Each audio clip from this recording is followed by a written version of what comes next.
Hi everybody and welcome back to my channel. In today's video I am back to practicing watercolours and I am going to be painting a brown hawker dragonfly throughout the course of this video, and it is actually taken from one of my very own photo references.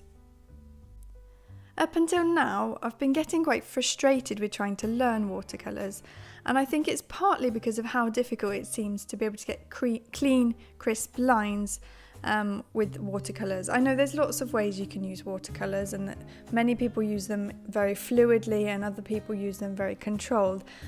I'm more of a controlled person. I like to know that where I put the paint down it's going to stay, so I've been getting quite frustrated when I put a line down and my lines go all crinkly and I don't really know what I'm doing wrong. So far I've been using mainly cold press paper, and that has been Arches or Fabriano Artistico. So I decided that maybe I would try a hot press paper, as they are meant to be a lot smoother. So on this piece I am using Canson Heritage paper. It's a hot press paper and it's 300 GSM or £140, and it's their hot press paper, and I am actually really pleased with the overall result. I'm a lot happier with this one than with my previous watercolour pieces. That could be that I spent a lot more time on it as well, I don't know. It could be that I'm just getting better. It could be that the paper is also smoother and it therefore makes it much easier to produce straight, controlled lines.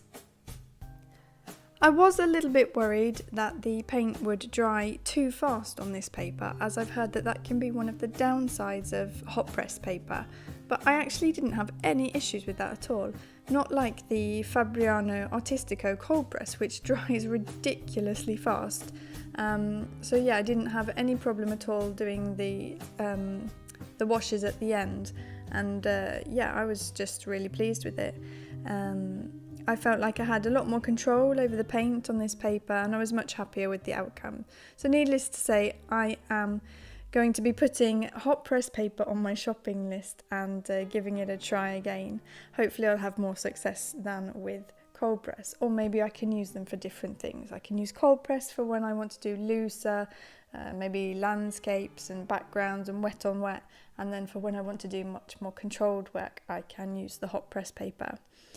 So I'm sure it won't always turn out the way I want it as well, but I do feel like my experiments with different kinds of paper are actually paying off and helping me to find the right tools for the kinds of art that I want to create. So I can definitely recommend trying out lots and lots of different samples, especially if you're new to a medium. I found lots and lots of paper samples from the Jackson's Art website in the UK, but they do ship all over the world as far as I know. So if you can't find samples at your local art store, or if you don't have a local art store, which many people don't, I don't unfortunately, then you can always pick some up online. So doing this piece really gave me a chance to practice small fine details with a very small fine brush. I started off by painting sections of the body that weren't next to each other so that they didn't bleed. This is something that I've learned over the course of practicing with watercolours, is to work on different sections of the painting that don't touch each other. Otherwise they're very likely to bleed into each other, even if they seem like they're dry. So then after I was happy with that, I went over areas that I wanted to darken up with a second or even third layer of paint. And after I was happy with the body, I went in and started painting a lattice pattern on the wings. I did it very lightly, and I tried as hard as I could to make all the lines fine, but it didn't really matter too much because I then went over all of the lattice pattern with a mix of the yellow ochre paint. Oh yes, I should mention I'm using the White Nights watercolour paints and the Gansai Tambi Starry Nights watercolour paints in this piece. So I used just the normal White Nights paints on the body, and then for the wings I used a mix of yellow ochre and the red gold, I think it was, which gave a beautiful subtle sparkle, and unfortunately I haven't filmed it so you can't see it on this video. It's really hard to pick up. And then to finish off the dragonfly, I added a few white highlights with a white, I think it was a Uniball Signo gel pen. And then I went in and filled the background in turquoise. The only thing I didn't really like or didn't turn out the way I wanted to on this piece was that after I'd done the turquoise in the background, I felt like it just needed like an outline around the circle in the back.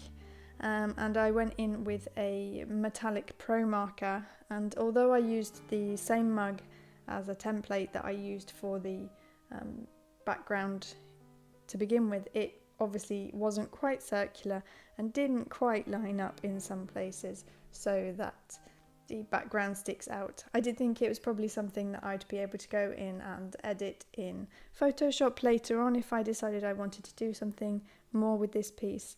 But otherwise it is on a piece of sample paper anyway, so it's not something that I could sell.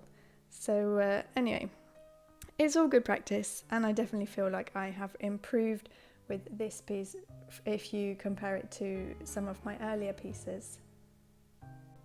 So that is basically it for this week's painting. I'd love to know what you enjoy using the most. Are you a hot press or a cold press person, or do you use both for different kinds of paintings? Let me know in the comments, that'd be great. I'd just like to say thank you very much for watching. If you like what you see, then feel free to subscribe. I do watercolours, pro markers, pastels, all sorts of different things. I just like testing things out, and there'll probably be a few challenge videos coming up in the future as well. So anyway, let me know what you think of this video. I really appreciate getting all your comments, and I hope you have a lovely week, and hope to see you in my next video. Bye!